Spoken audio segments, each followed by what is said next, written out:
안녕하세요. 김영신 강사입니다. 여러분 만나서 반갑습니다. 네, 피드백 없는 스팟은 미친 짓이다 라는 컨텐츠로 촬영을 하고 있습니다. 혹시 오늘 이 영상이 처음 보는 영상이라면 제가 첫 번째 피드백 없는 스팟은 미친 짓이다 라는 왜 이런 이야기를 하는지 이유를 첫 번째 영상을 찾아보셔서 강의 시청하시면 이해가 좀 되실 거라고 생각됩니다. 오늘은 블록 퀴즈 스팟이라는 것을 가지고 어떤 현장에서 어떻게 활용하면 좀 더 피드백이 있고 메시지가 있고 강의 교육 현장에 연결이 될 수 있는 내용인지를 한번 공유해 보도록 하겠습니다. 이 영상은 제가 실제로 현장에서 활용한 조직 활성화 프로그램에 활용했던 영상이 올라와 있습니다. 스토피아 HR 컨설팅에 있는 제 영상을 한번 참고해 주시면 더 좋을 것 같고요. 그에 대한 해석과 저희 어떻게 연결하는지에 대한 부분을 부연 설명을 들으시고 활용해 보시면 좋을 것 같습니다. 블록 퀴즈 스팟은 여러분들 다들 활용하고 계시겠지만 어떤 특정 단어를 뒤에 숨겨놓고 블록으로 막아놓은 상태에서 그 블록의 단어를 맞추게 하는 게임입니다. 여러분도 한번 참여해 보시겠습니까? 이렇게 블록과 블록 사이에 단어가 보이시나요? 네, 어떤 단어인지 보이는 분도 계시고 보이지 않는 분도 계실 수 있습니다. 이 게임을 진행할 때는 규칙을 사전에 설명을 드려야 합니다. 뒤에 있는 블록이 미리 정답이 보이더라도 이 블록이 잠시 후에 잠깐 매우 빠른 속도로 열렸다가 닫힌 이후에 확인을 하고 정답을 외치시는 분에게 기회를 드린다라고 이야기를 합니다. 그래서 잠시 기다렸다가 제가 이렇게 한번 열어보겠습니다. 여러분도 한번 잘 보시기 바랍니다. 이렇게 열렸다가 닫힌 후에 무엇인지 정답을 아시는 분은 정답이라고 외치시고 지정이 되시면 정답을 맞추는 겁니다. 그래서 이렇게 보면 정답을 맞추신 분에게 소정의 상품을 드리고 박수를 보내고 이렇게 기본적으로는 어떤 단어를 놓고 그 뒤에 블록을 만들어서 일반적으로 행동을 합니다. 그런데 강의 주제 특성상 제가 첫 시간에 이분들과 조금 더 친해지기를 원한다는 목적성이 있고 팀화, 팀빌딩, 서로가 하나가 되기 위한 방향성과 목적이 있을 때 여기서 그냥 이 단어로만 끝나는 것이 아니라 이렇게 함께 행동을 할 수 있는 약간 행동 지령을 같이 더하면 어떨까? 자, 안녕하세요 라는 어떤 문장을 맞추시고 각각 옆에 계신 팀원들과 아이 컨택을 하고 인사를 한번 나눠주시기 바랍니다 라고 했을 때 테이블에 계시는 분들과 서로 아이 컨택, 서로 옆에 계시는 분과 앞에 계시는 분과 눈을 보고 인사하는 패턴을 실행하게 합니다. 자, 왜 눈을 보고 이야기하냐면 한번 조직의 또 현장을 떠올려 보게 합니다. 여러분들 아침 출근하실 때 안녕하세요 라고 출근 인사를 하시면서 어디를 보고 인사를 하시던가요? 혹시 선배님이나 후배님이나 동료가 여러분들 눈을 보고 인사를 하시던가요?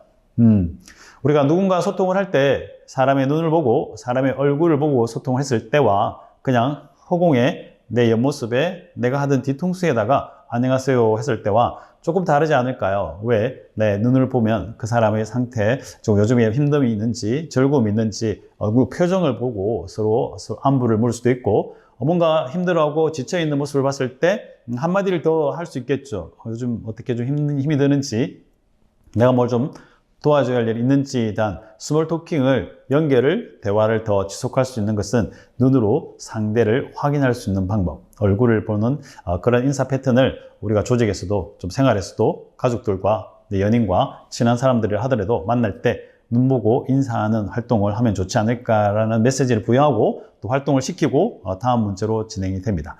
역시나 마찬가지로 규칙은 똑같습니다. 뒤에 있는 단어가 보인다 하더라도 열렸다가 닫힌 이후에 정답이라고 외쳐주시고 기회를 받으시고 정답을 맞추시면 됩니다. 여러분도 한번 참여해 보시기 바랍니다. 보이시겠지만 잠깐 네, 정답 하고 외치셨죠? 정답은 네, 맞습니다. 반갑습니다 라는 문장입니다. 역시 제가 이 블록 퀴즈는 제가 의도를 한 이유는 행동과 연결시키고 팀원들이 활동을 연계시키기 위해서 만든 구조입니다. 그래서 단어가 제가 의도한 단어, 활동을 위한 단어입니다. 좀 전에 우리는 안녕하십니까 라는 말인사를 했습니다. 말인사를 할 때 보통 우리는 눈을 보고 이야기하자고 한번 연습을 했고요.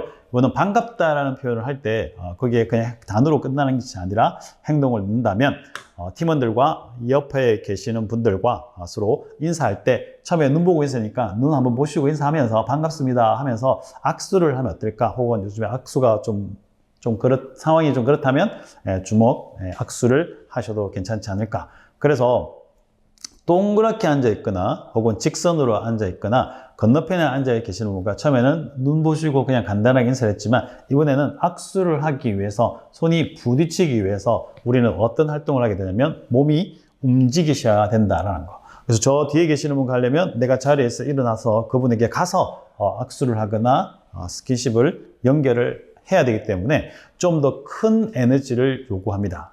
그래서 처음 만났지만 좀 더 그 자리가 여러 사람이 일어나서 혹은 엉덩이를 떼고 서로 이런 활동의 연관성을 불러일으키고 좀 더 서로의 움직임을 연출하기 위한 행동을 이렇게 한번 삽입을 시켜서 불러 퀴즈 맞추고 거기에 대한 활동을 진행해서 움직이게 하고 또 퀴즈를 맞추고 활동을 하는 강의의 주제, 이분들이 빨리 친해지고 약간 팀빌딩을 하기 위해서 약간 워밍업 단계에서 활용을 하시면 훨씬 좋지 않을까.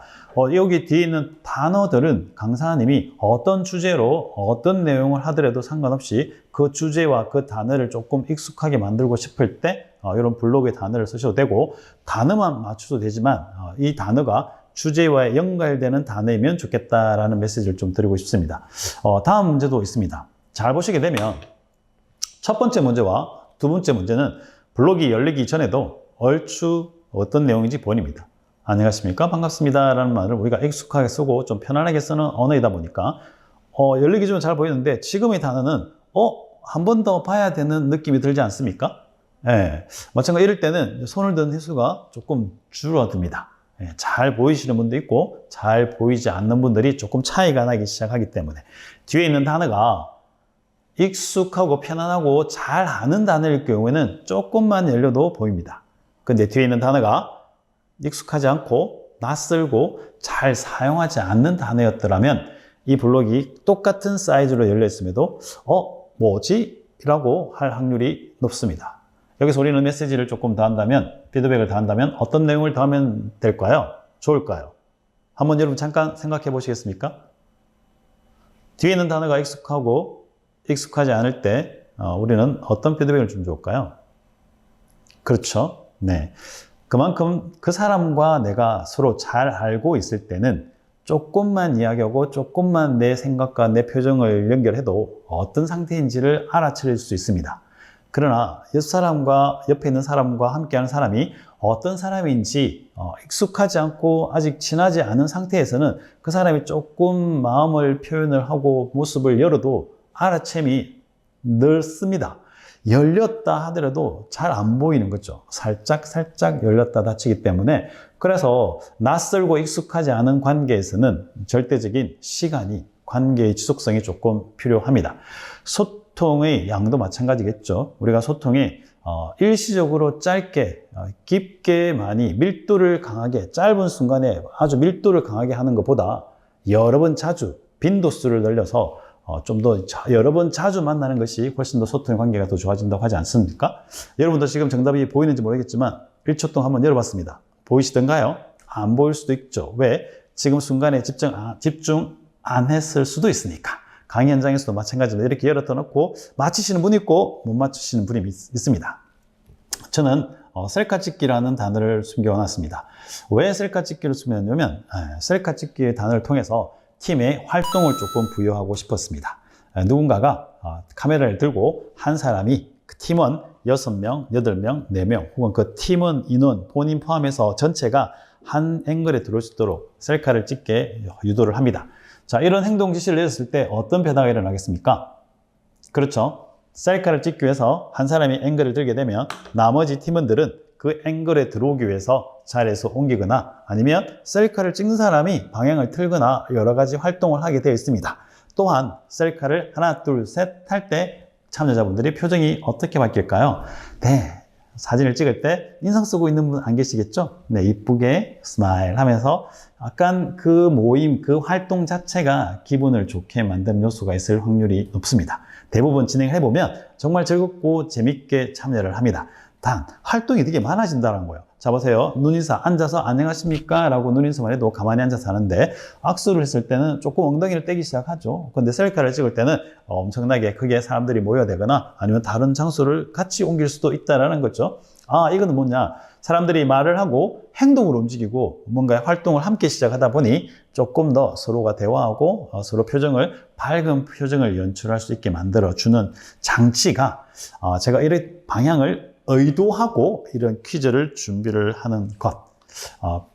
피드백 없는 스팟은 미친 짓이다가 아닌 피드백 있는 스팟을 하기 위해서 우리는 조금은 어떻게 연결을 해볼까? 내가 늘 하던 이 스팟을 어떻게 활용해볼까? 라고 하는 거고, 이 블록을 가지고 일단 인사하시고 악수하시고 이런 셀카 찍기를 한 이후에 보통 우리가 게임의 흐름상, 조직의 흐름상, 팀 빌딩, 조직 활성화 흐름상 보통의 팀장, 약간 리더를 뽑지 않습니까? 예전에 여러 가지 팀장, 리더를 선출하는 방법도 있지만 이번에 저는 이 블록 퀴즈를 연결해서 어떻게 한번 해볼까라는 아이디어를 내다 보니까 이렇게 할 수 있겠구나라는 걸 한번 떠올려 봤습니다. 혹 저 단어가 보이십니까? 안 보이시겠죠? 왜냐하면 그 단어가 익숙치 않고 자주 안 썼기 때문에 한번 열었다 닫아도 순간 안 보일 수가 있습니다. 그렇습니다. 내가 잘 모를 때 그 사람이 잠깐 열었다 닫을 때 그 사람의 상태를 금방 눈치챌 수 없다는 거, 이런 것들이 우리는 메시지가 될 수 있는 거죠. 그래서 정답을 맞춰주신 분도 계중에 있습니다. 그래서 정답은 우리가 이런 게임이다, 눈치 게임이다 라는 것을 제가 숨겨놨습니다. 그래서 현장에서 나이에 따라서 상황에 따라서 모르신 분도 계십니다. 그래서 워밍업을 시킵니다. 이거 한 이유는 팀의 팀장을 이런 게임 활동을 통해서 해보자라는 거죠. 자, 눈치 게임이 뭡니까? 누가 먼저 일어날지 안 일어날지 서로 표정을 보고 상태를 관찰한 이후에 없다 싶을 때 내가 번호를 외치고 일어나는 게임이지 않습니까? 그래서 눈치를 보면서 팀장을 하자라고 지원하는 분 있으면 좋지만 대부분 팀장 안 하려고 하지 않습니까? 그래서 이 눈치 게임을 통해서 당첨이 되시는 분이 팀장을 맡기자라고 합의를 하고, 동시에 2명이 일어나거나 3명이 일어났을 때 이분들이 벌칙 당첨자가 되시는 거죠. 그래서 2명이 당첨될 경우에는 두 분이서 가위바위보를 통해서 지신 분이 팀장을 하든 이긴 분이 팀장하든 그거는 의사결정을 규칙을 정해주시면 될 것 같습니다. 그래서 워밍업을 시킵니다. 안 해본 분, 한 번도 이 눈치 게임을 안 해본 분이 계시기 때문에 규칙을 간단히 설명드리고 1, 2, 3, 4 해서 그 테이블에 있는 팀원 4명 혹은 6명 그 팀원끼리 이런 눈치 게임을 통해서 약간 연습을 워밍을 한번 시켜봅니다. 의외로 모든 연령층에서 이 눈치 게임을 해보면 순간적으로 누군가가 당첨이 됐을 때 환호가 터집니다. 왜 그럴까요? 본인이 살아남았기 때문에 그렇겠죠. 그래서 의외로 분위기가 매우 활발해지고 매우 재밌어집니다. 이렇게 워밍업, 연습 게임을 한번 시키고, 자, 이제부터 본 게임이 들어갑니다 해서 다시 진행을 시키면, 그래서 팀장님 선출하고 혹은 뒤에 역할을 줄 때 이런 순차적으로 해서 이런 블록 게임을 통해서 또 연결을 할 수 있더라.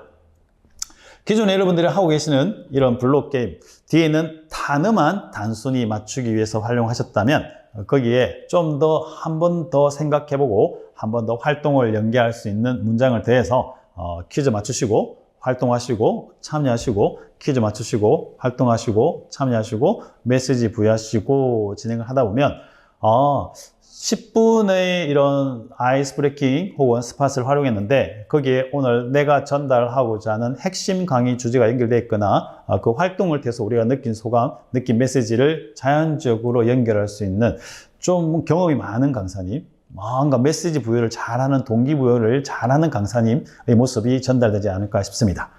오늘 이런 강의 활동을 통해서 여러분들이 기존에 하고 있던 새로운 컨텐츠가 아닌 여러분이 하고 있는 그 컨텐츠의 그 스팟에 조금은 내가 하는 강의와 연결을 시킬 수 있는 어떤 이야기를 해볼까, 어떤 행동을 시켜볼까, 어떤 걸 해볼까라고 아이디어를 확산을 시키시면 좋을 것 같습니다. 자, 이런 여러 가지 활동의 내용을 앞으로 지속적으로 저희 노하우를 낱낱이 탈탈탈 털어서 여러분과 공유하고자 합니다. 누군가가 제 선배 강사님이 이런 말을 했습니다. 나는 있잖아, 배워서 남 주는 게 너무 좋아. 내가 배워서 내가 익힌 걸 누군가 알려주는 게 너무 좋아 라는 선배님의 말씀이 기억납니다. 저 역시 약간의 성장과 학습은 배워서 남주자라는 패턴을 가지고 가치관을 가지고 공부하고 연습하고 있습니다. 여러분들도 배운 것을 주변의 교육생에게 현장에서 적극 활용해 주시면 감사하겠습니다. 오늘은 여기까지입니다. 감사합니다. 안녕.